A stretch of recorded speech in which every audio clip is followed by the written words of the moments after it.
Hello student, तो हमने इसका संस्कृत व्याकरण में पाठ 2 किया था, जिसका नाम था क्या? पद परिचय है। तो पद परिचय में देखा था हमने, ये इसमें ज़्यादातर चीज़ें क्या है, हिंदी व्याकरण जैसी है, हल्का सा कुछ चेंज रहता है। ठीक है, तो आज हम उसके अभ्यास प्रश्न करेंगे। उसमें प्रश्न 1 है पहले,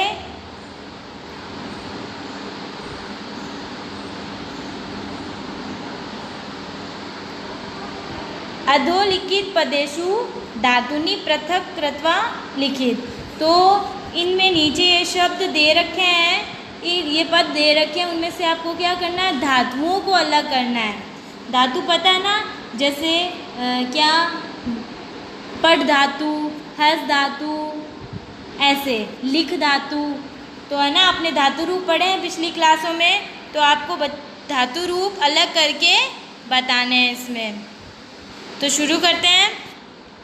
इनमें देखिए आप, राम धातु नहीं है, राम शब्द रूप होते हैं, राम है उसका ही एक रूप है, रम रमते नहीं, देव देव है ये भी नहीं, सॉरी रम पहला है इसमें रम, और इसमें आगे आओ फिर आ जाएगा आपके देव, देव धातु, फिर शीट धातु, ठीक है, फिर पट धातु और फिर हस धातु। तो इतने सारे शब्दों में से धातुओं को पृथक करना था, तो हमने पृथक किया। इसका उत्तर क्या है? रम, दिव, शीट, पट और हस धातु। फिर हम बात करते हैं प्रश्न 2 की। प्रश्न 2 है, अधोलिखित पदेषु विशेषण पदानि पृथक कृत्वा लिखत। तो इसमें भी बोला है कि विशेषण शब्दों को पृथक करके लिखना है इसमें। तो देखते हैं हम, इसमें क्या आएगा। सरल विशेषण है क्या? यस। वृक्ष विशेषण है? नहीं। सुंदरी विशेषण है? हाँ, तो सुंदरी। फिर है छाया, छाया विशेषण है? नहीं। पवित्रम, यस, पवित्रम विशेषण है। इसके बाद है वस्त्रम, वस्त्रम विशेषण नहीं है। योग्य है, यह विशेषण है। लेखक है, विशेषण नहीं है। निपुण है, यह भी विशेषण है। हार्दिक है, यह भी विशेषण है। धन्यवाद है, नहीं। निवेदनम, नहीं। और फिर है निष्ठा, ये भी विशेषण नहीं है। ठीक है, तो हमने बता दिया इसमें कौन कौन थे। सेकंड में सरल, सरल है, सुंदरी, पवित्रम, योग्य है, निपुण है और हार्दिक है। इसके बाद हम आते हैं प्रश्न 3 में। प्रश्न 3 में देखिए क्या है, अधोलिखित विकारी शब्दान पृथक कृत्वा लिखत। तो निम्नलिखित में से विकारी शब्दों को अलग करना है। मैंने बताया था विकारी शब्द क्या होते हैं, तो आपको इसमें बताना है कि विकारी शब्दों को अलग करना है। क्या बताया था मैंने? विकारी शब्द तो ऐसे शब्द या पद जिनमें काल, लिंग, पुरुष, वचन एवं विभक्तियों के अनुसार विकार होता है या परिवर्तन होता है। तो ऐसे शब्द या पद जिनमें काल के कारण, लिंग के कारण, पुरुष, वचन और विभक्तियों के कारण परिवर्तन होता है, वो विभक्ति पद कहलाते हैं ना। तो अब इसमें से विकारी शब्दों को निकालना है। तो थर्ड में देखते हैं क्या आएगा। तो इसमें विकारी शब्द उप्र, प्र, अव, अद्य, पश्चात ये नहीं है। राम, राम विकारी शब्द है ना। विभक्ति के अनुसार देखिए, राम है, रामो, रामा, बदल रहा ना, विभक्ति के अनुसार परिवर्तन आ रहे हैं। ठीक है, राम में। फिर है लता, लता भी शब्द रूप होते हैं, लता के भी, इसमें भी चेंजेस आते हैं।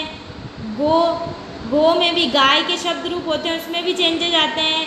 कृष्ण शब्द रूप, उसमें भी चेंजेस आते हैं। और भवती, भू शब्द रूप होते हैं ना, भवती, भवता, भवंती, इनमें भी चेंजेस आ रहे हैं। तो थर्ड के आंसर क्या हो गया? राम, लता, गो, कृष्ण और भवती। तो ये हो गया आपका प्रश्न 3। अब हम आते हैं प्रश्न 4 में। प्रश्न 4 है, अधोलिखितान क्रियापदान पृथक कृत्वा लिखत। तो इनमें से आपको क्रियापदों को पृथक करके लिखना है। क्रियापद आपको पता होंगे ना, क्या क्या होते हैं क्रियापद। क्रिया हिंदी में पढ़ी है ना, हिंदी में क्रिया क्या होती है, तो वैसे ही संस्कृत में भी आपको बताना है। तो फोर्थ में है भवंती, भवंती क्रिया है, यस। संति, यह भी क्रिया है। भाषा क्रिया नहीं है, भाषते यह एक क्रिया है।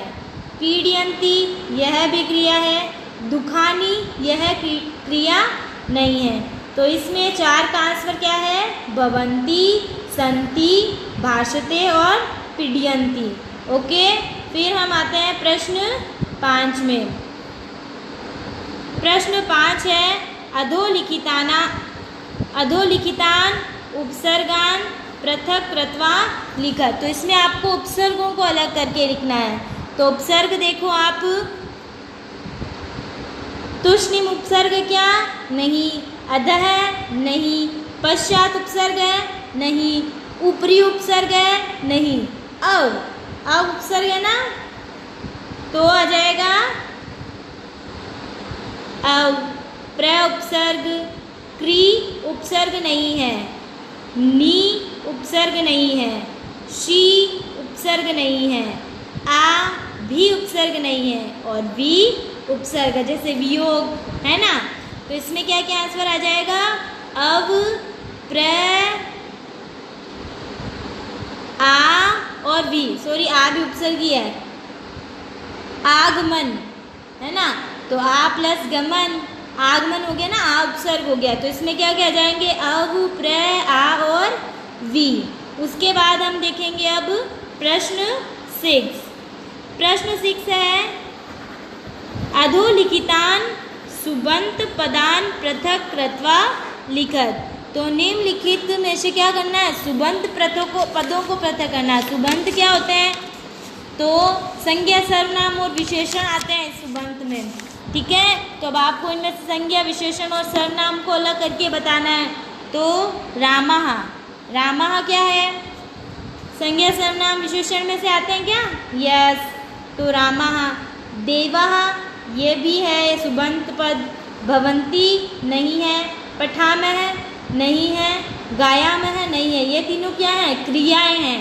फिर है गीतानि, गीता, गीता जो है वो संज्ञा शब्द है ना, तो आ जाएगा गीतानि। तो 6 में रामः, देवः और गीतानि यह आ जाएंगे। उसके बाद हम आते हैं प्रश्न 7 में। प्रश्न 7 है अधोलिखितान पदान पृथक कृत्वा लिखत। तो इसमें बताया है कि निम्नलिखित में से पदों को पृथक करके लिखना है। जो पद होते हैं ना, उनको पृथक करके लिखना है।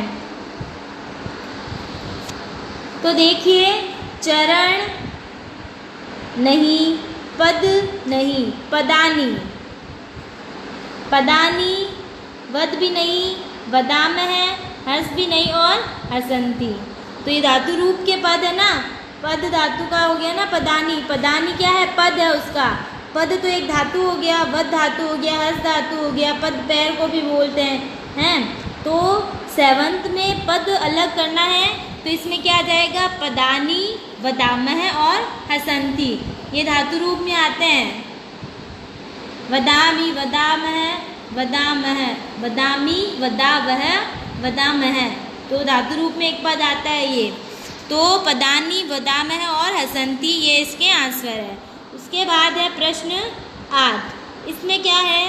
अधोलिखितान लट लकारस्य क्रियापदान पृथक कृत्वा लिखत। तो लट लकार क्या होता है? वर्तमान काल होता है ना, तो वर्तमान काल के क्रियापदों को पृथक करके लिखना है, ठीक है। मैंने बताया था कि लट लकार जो होता है ना, उसमें क्या आएगा? जैसे पढ़ती, पठत, पठन्ति, पठसी, पठत, पठत, पठामि, पठाव, पठामः। वैसे ही भवती, भवतः, भवन्ति। तो ऐसे ही शब्द आएंगे। लिखती, लिखत, लिखन्ति, गच्छति, गच्छत, गच्छन्ति। ऐसे शब्द आएंगे लट लकार में। तो इसमें हम देखते हैं भवती, तो भवती। अभवत लट लकार नहीं है। भविष्य भी लट लकार नहीं है। हस्ती लट लकार है।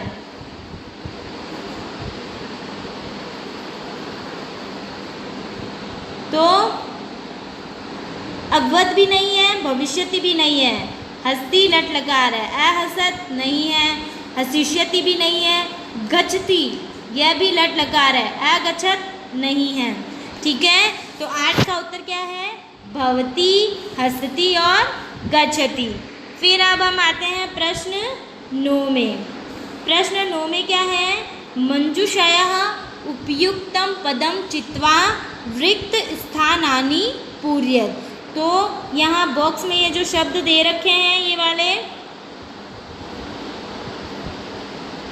ये जो बॉक्स में शब्द दे रखे हैं, उनमें से किसी एक पद को चुनकर इनकी ब्लैंक्स को क्या करना है? आपको फिल करना है। ठीक है,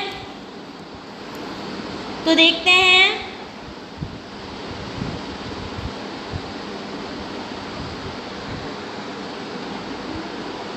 राम है, एक है।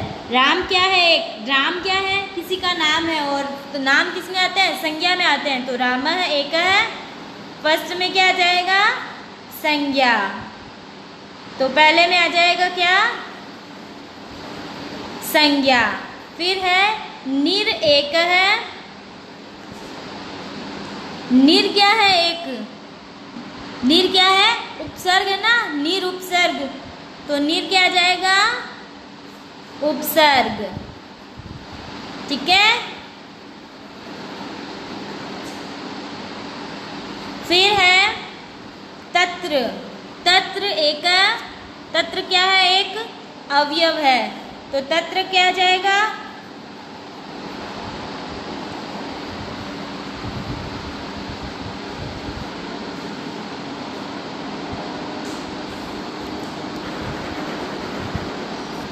तो अवयव शब्द किस में आते हैं? अविकारी में आते हैं। तो तत्र क्या हो जाएगा? एक अवयव हो जाएगा। ठीक है, तो यहाँ आ जाएगा क्या? अविकारी। फिर है इदम। इदम का क्या अर्थ होता है? यह। तो यह क्या होता है? सर्वनाम। इदम मतलब सर्वनाम। तो फोर्थ में क्या आ जाएगा? ब्लैंक में सर्वनाम। फिर है लिख। लिख क्या है? एक धातु है ना, तो लिख एक धातु है। ठीक है। फिर है सिक्स्थ। सिक्स्थ में क्या है? हस्ती। हस्ती क्या है? एक क्रिया है ना, हंसना एक काम होता है, क्रिया। तो क्रियापद आ जाएगा हस्ती में। ठीक है, तो ये हो गया आपका प्रश्न 9। फिर है प्रश्न 10। अधोलिखित पदेषु स्त्रीलिंग शब्दान चित्वा लिखत। तो नीचे जो शब्द दिए गए हैं, इन पदों में से आपको स्त्रीलिंग शब्दों को चुनकर लिखना है। ठीक है, तो देखते हैं। ये आप खुद करके लाना, ये आप खुद करोगे। स्त्रीलिंग तो आप छांट ही सकते हो, तो आप खुद करोगे ये वाला प्रश्न। ठीक है, तो प्रश्न 10 जो है वो आप खुद करोगे, और 9 तक मैंने करवा दिए हैं। प्रश्न 10 आप खुद करोगे। तो ये आपका पाठ जो है 2 पद परिचय फिनिश हो गया है। अब नेक्स्ट हम देखेंगे पार्ट 3 संस्कृत में संधि प्रकरणम, मतलब हम संस्कृत में संधि पढ़ेंगे। ठीक है, तो आपका नोटबुक का वर्क क्या है? 1 से लेकर 10 तक प्रश्नोत्तर आपको अपनी नोटबुक में करना है। पार्ट 2 पद परिचय लगाकर प्रश्न 1 से 10 आपको क्या करना है? अपनी नोटबुक में वर्क करना है।